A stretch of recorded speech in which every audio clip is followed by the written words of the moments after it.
Bienvenidos oyentes, saludamos a Amelia Muñoz García una vez más en este De Cero a Aleph, el programa de matemáticas que nos acerca a Radio Sefarad. ¿Qué tal? Buenas tardes. Bueno, Amelia, en esta ocasión nos hablas de una mujer de origen polaco, llamada Stanislawa Nicodym. Pues sí, en efecto, esta mujer vive entre 1897 y 1988. Nace con el apellido Lilienthal y va a ser una matemática judía polaca que destaca pues, por sus contribuciones en la hipótesis del continuo. Ella va a ser la primera mujer en conseguir un doctorado en Polonia y tras haber perdido sus posesiones en el levantamiento de Polonia en 1944, pues ella y su marido se van a Bélgica y después a Estados Unidos, donde pasa casi 2 décadas hasta que a la muerte de su marido, como ya no había nada así que datar a América, pues dona sus documentos y sus pinturas y en un momento determinado se vuelve a Polonia.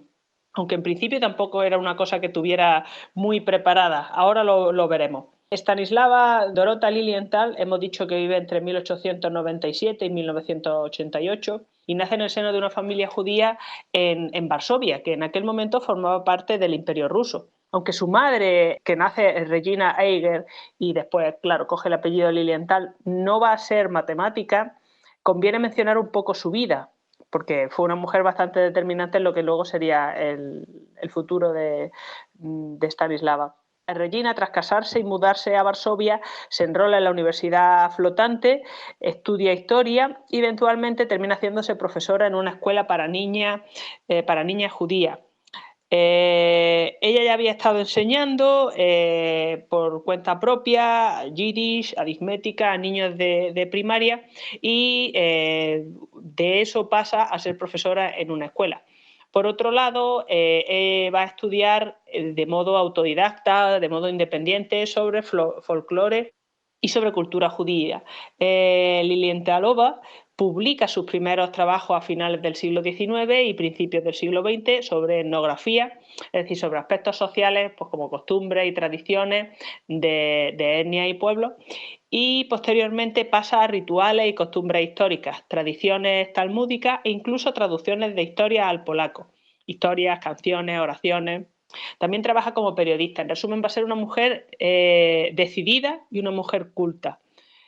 Tuvo 3 hijos, la mayor es Stanislava, un bebé que lamentablemente muere a los 7 meses y un niño, Antoni, que crecería para hacerse químico, ingeniero químico, llega también a profesor de universidad y lamentablemente muere en la masacre de Katyn llevada a cabo por los rusos en la primavera de 1940.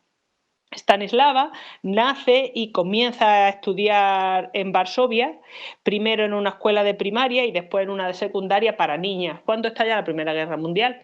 Hasta entonces, estudiar en la universidad siendo polaco en Polonia, en la Polonia controlada por Rusia, era casi misión imposible, aún más para mujeres.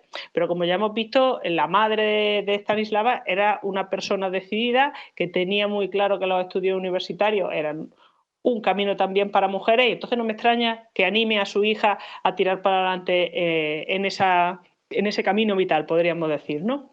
Año y medio metido en la guerra, los alemanes toman Varsovia y para cuando Stanislava tiene ya la edad para enrolarse en la universidad le permiten hacerlo, cosa que a su madre y a muchas otras mujeres le prohibieron, pero ella ya sí puede. Y encima puede estudiar en su lengua nativa. Entra a la Facultad de Filosofía en 1916 y comienza los estudios de matemáticas. En aquel momento la Escuela Polaca de Topología estaba en plena ebullición.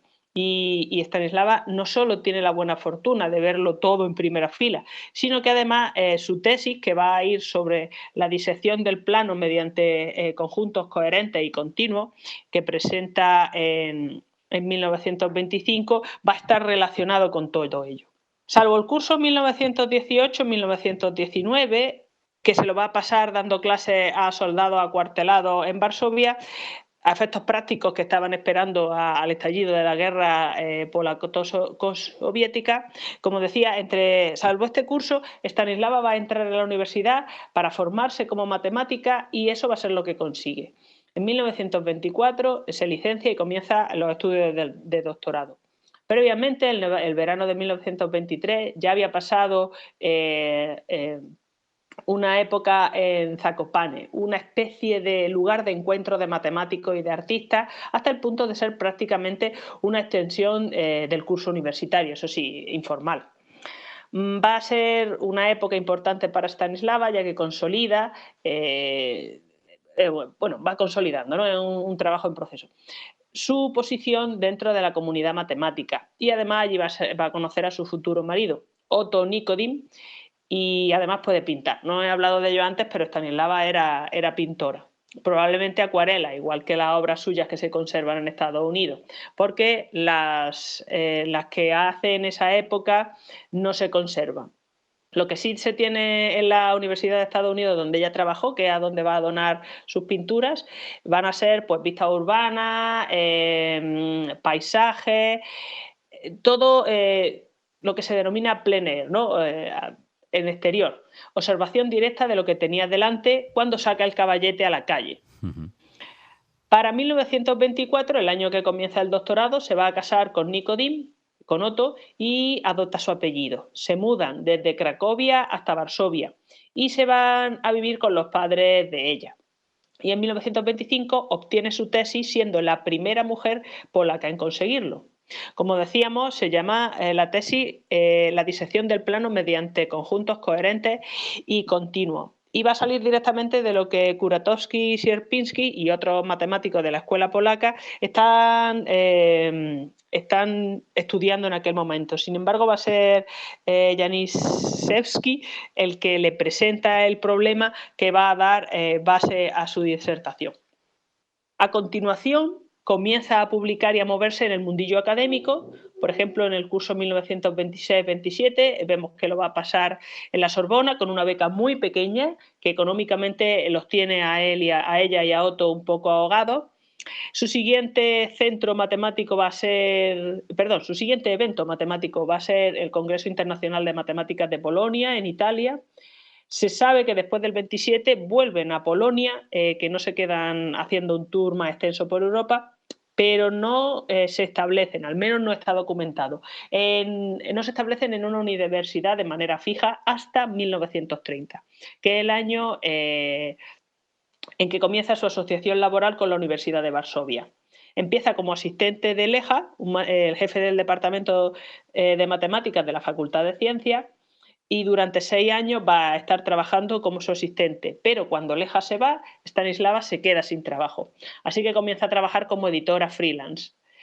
Pero claro, al estallar la Segunda Guerra Mundial, en 1939, los Nikodym se encuentran rodeados por antisemitas. Entonces, de acuerdo con los testimonios de la época, los Nikodym se disfrazan de campesinos y se van al campo, acabando en un pequeño pueblo. Allí lo acogen y lo ocultan a cambio de que enseñaran a los niños del lugar aritmética y otras asignaturas a nivel elemental. Cuando por fin acaba la guerra, vuelven a Varsovia y su marido encuentra un trabajo en la Academia de Minería. Y conforme pasa el tiempo, se van dando cuenta pues de que los comunistas tampoco se lo van a poner fácil. Entonces, por aquel entonces aún se podía viajar. En 1946 se van a una conferencia en Lourdes, donde se cruzan con un profesor de un pequeño college de Ohio, en Estados Unidos. Los Nikodym estaban buscando una manera de huir al oeste y ahí la van a encontrar. Por otro lado, el Keaton College de Gambier, que es un lugar pequeño y humilde para el matrimonio de matemáticos que iban a recibir a precio de ganga, como el que dice, ¿no?, se encuentran con una oportunidad extraordinaria de captar a matemáticos que en otras circunstancias no habrían establecido, no se habrían establecido allí y sin embargo, por circunstancias vitales, están encantados de ir. Stanislava y Otto llegan allí en 1948 y ella adquiere un contrato de profesor asistente. De hecho, dadas las dificultades de Otto con el inglés al principio, ella vemos que lo que hace es acudir a las clases de él y lo ayuda a responder las preguntas de los alumnos.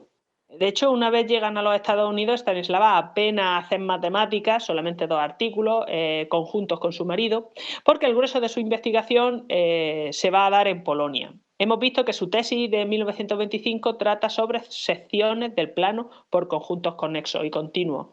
Trata propiedades de funciones reales, convergencia y comportamiento límite. Posteriormente se pasa al análisis, del análisis a la topología. Trabaja sobre todo en propiedades de conjuntos, continuidad, estructuras abstractas y relaciones entre espacios topológicos. Y suele publicar en francés en la Fundamenta Mathematicae. Se localizan principalmente en la década de 1920. ¿Cuál es la pega? Pues que no está todo digitalizado, por lo que no hay una lista exhaustiva de lo que ella va a publicar. También tenemos un libro corto de 1930 en polaco titulado Fórmulas y breve compendio de matemáticas.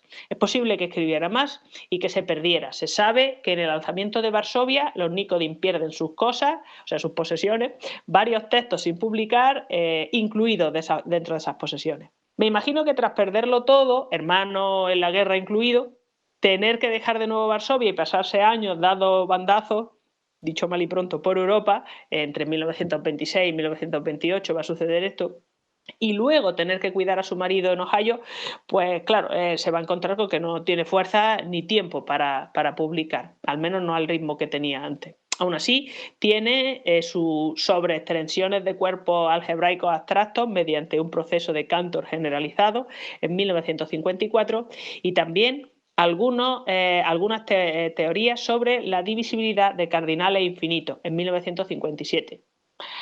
No por nada es conocida por los resultados de la hipótesis del continuo, en particular en los conjuntos jordanos. Y aquí vemos de esto. Y por su arte, claro, todo ello lo dona a la universidad al morir Otto, porque verán, se retira en 1965 y se va a Utica, al condado de Oneida, en Nueva York. Su marido muere en 1974 y se ve que ella quería ser enterrada con él, pero se va de viaje, se va de vuelta a Varsovia, donde muere en 1888 y va a ser allí donde la entierre. Bueno, pues así despedimos este programa con esta autora, con esta matemática Stanislava Nikodim, de la que Amelia nos ha hablado en esta ocasión. Muchas gracias. Gracias a ustedes.